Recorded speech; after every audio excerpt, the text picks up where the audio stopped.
দাজ্জালের জন্ম আসলে কিভাবে হয়েছিল? কে ছিল তার বাবা মা? দাজ্জাল পৃথিবীর ইতিহাসের সবচেয়ে বড় এবং ভয়ঙ্কর ফিতনা। আমরা সবাই জানি শেষ জামানায় দাজ্জাল আসবে এবং নিজেকে খোদা হিসাবে দাবি করবে।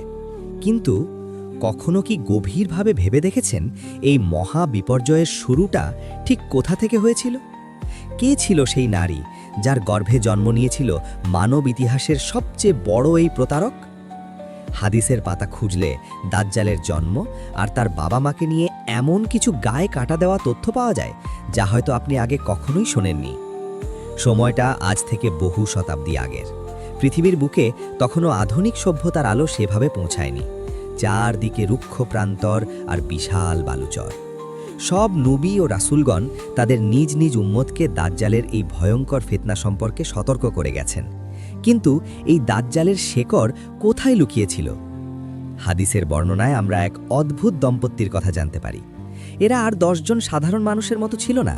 তাদের শারীরিক গঠন, তাদের জীবনযাপন সব কিছুর মাঝেই লুকিয়েছিল এক চরম অস্বাভাবিকতা।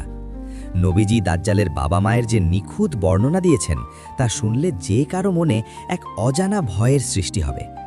দাজ্জালের বাবা, সে দেখতে মোটেও সাধারণ ছিল না। তার উচ্চতা ছিল অস্বাভাবিক রকমের বেশি আর শরীর ছিল প্রচুর মাংসে ভরা। কিন্তু সবচেয়ে অদ্ভুত ছিল তার চেহারা। তার নাক ছিল কোনো শিকারী পাখির ঠোঁটের মতো লম্বা আর নিচের দিকে বাঁকানো। তার চোখের দৃষ্টিতে কোনো মায়া ছিল না, ছিল এক ধরনের বন্য হিংস্রতা। অন্যদিকে তার মা, সেও ছিল অদ্ভুত বিশাল দেহের অধিকারী এক নারী।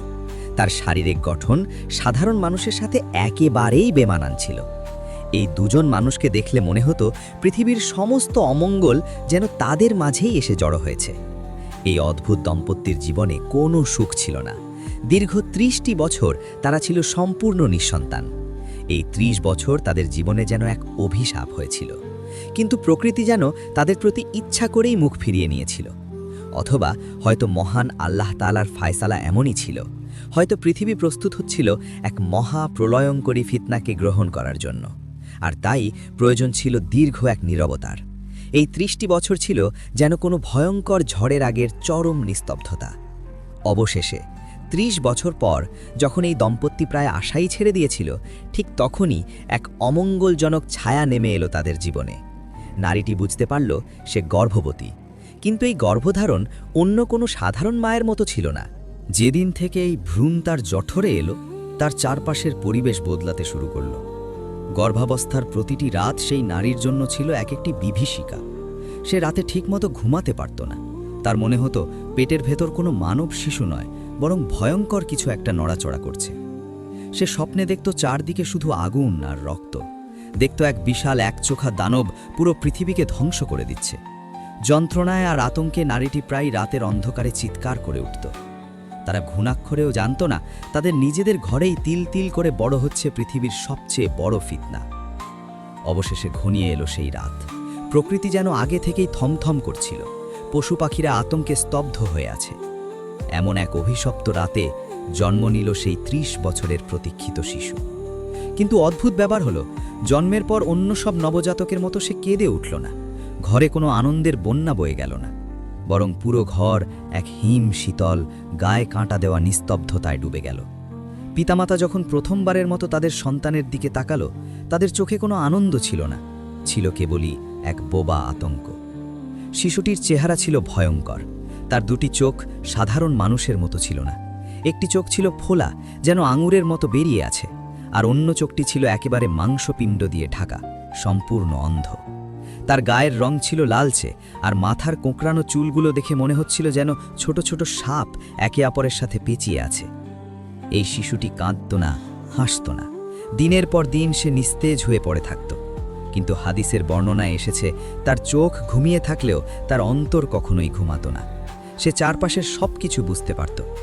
30 বছরের শূন্যতা কাটিয়ে যে সন্তান তাদের ঘরে এলো, সে নিয়ে এলো কেবলই অমঙ্গল আর এক অজানা আতঙ্ক। 30 বছরের দীর্ঘ অপেক্ষার পর জন্ম নেওয়া সেই একচোখা ভয়ঙ্কর শিশুটি, যে শিশু কাঁদত না, হাসত না, কেবল এক বুক কাঁপানো নিস্তব্ধতা নিয়ে পড়ে থাকত, তার এরপর কি হলো? ইতিহাসের পাতা থেকে দাজ্জালের শৈশবের গল্পটুকু যেন কোনো এক অজানা জাদুতে হারিয়ে গেছে। সে কিভাবে বড় হলো, কিভাবে সে তার বাবা মায়ের ঘর থেকে বের হলো, তার কোনো বিস্তারিত তথ্যই কোথাও পাওয়া যায় না। কিন্তু এরপর তাকে পৃথিবীর বুকে যে অবস্থায় পাওয়া যায় তা আগের চেয়েও 1000 গুণ বেশি ভয়ঙ্কর। সময়টা তখন আমাদের প্রিয় নবীজি সাল্লাল্লাহু আলাইহি ওয়াসাল্লামের যুগ। বিখ্যাত সাহাবী ফাতিমা বিনতে কায়েস রাদিয়াল্লাহু আনহা থেকে একটি লোমহর্ষক হাদিস বর্ণিত আছে। তামিম আদ-দারি নামের এক ব্যক্তি, যিনি তখনও ইসলাম গ্রহণ করেননি, ছিলেন একজন খ্রিস্টান পণ্ডিত। তিনি তার আরও 30 জন সঙ্গীকে নিয়ে একটি জাহাজে করে সমুদ্র ভ্রমণে বেরিয়েছিলেন। কিন্তু মাঝ সমুদ্রে হঠাৎ এক ভয়ঙ্কর ঝড় ওঠে। দিক হারিয়ে ফেলে তাদের জাহাজ। চারদিকে শুধু পানি আর পানি। বাঁচার সব আশা যখন তারা প্রায় ছেড়েই দিয়েছেন, ঠিক 1 মাস পর সূর্যাস্তের সময় তারা একটি অজানা দ্বীপের সন্ধান পান। দ্বীপটি দেখতে মোটেও স্বাভাবিক ছিল না। পৃথিবীর কোনো মানচিত্রে এই দ্বীপের নামগন্ধও নেই। জীবন বাঁচাতে তামিম আদ-দারি এবং তার সঙ্গীরা ছোট নৌকায় করে সেই রহস্যময় দ্বীপে পা রাখলেন। কিন্তু দ্বীপে পা রাখতেই তাদের জন্য অপেক্ষা করছিল এক ভয়ঙ্কর চমক। তাদের সামনে এসে দাঁড়ালো অদ্ভুত এক বিশাল প্রাণী। প্রাণীটির সারা শরীর বড় বড় লোমে ঢাকা। লোমের কারণে তার মুখ কোনটা আর পেছন দিক কোনটা তা বোঝার কোনো উপায়ই ছিল না। তামিম আদ-দারি এবং তার সঙ্গীরা ভয়ে শিউরে উঠলেন। তারা কাঁপা কাঁপা গলায় জিজ্ঞেস করলেন, কে তুমি? কি অদ্ভুত তোমার চেহারা? প্রাণীটি মানুষের ভাষায় অদ্ভুত এক স্বরে উত্তর দিল, আমি হলাম জশ্বাসা, আমি গুপ্তচর। জশ্বাসা তালের বলল, তোমরা ওই পুরনো গির্জার দিকে যাও। সেখানে এমন একজন মানুষ বন্দী আছে যে তোমাদের খবর জানার জন্য অধীর আগ্রহে অপেক্ষা করছে। প্রাণীটির কথা শুনে তামিম আদ-দারির সঙ্গীরা আর এক মুহূর্তও সেখানে দাঁড়ালেন না। ভয়ে কাঁপতে কাঁপতে তারা দ্রুত পা বাড়ালেন সেই পুরনো এবং অন্ধকার গির্জার দিকে। গির্জার ভেতরটা ছিল স্যাঁতসেঁতে, অন্ধকার আর দমবন্ধ করা। গির্জার ভেতরে ঢুকেই তারা থমকে দাঁড়ালেন। তাদের চোখের সামনে এক অকল্পনীয় দৃশ্য। সেখানে শেকল দিয়ে শক্ত করে বেঁধে রাখা হয়েছে এক বিশাল আকৃতির দানবীয় মানুষকে। তার শরীরটা সাধারণ মানুষের চেয়ে অনেক বড় এবং ভয়ঙ্কর শক্তিশালী। তার 2 হাত গলার সাথে এবং 2 পা হাঁটু থেকে গোড়ালি পর্যন্ত লোহার ভারী শেকল দিয়ে এমনভাবে বাঁধা যে তার নড়ার কোনো উপায়ই নেই। বন্দি মানুষটি তাদের দেখেই অদ্ভুত সব প্রশ্ন করতে শুরু করল। সে তাদের নাম বা পরিচয় জানতে চাইল না। সে জানতে চাইল সিরিয়ার বাইসান এলাকার খেজুর বাগানের কথা, সেখানে এখনো ফল ধরে কিনা। সে জানতে চাইল তাইবেরিয়া বা তাবারিয়া সাগরের কথা, সেখানে এখনো পানি আছে কিনা।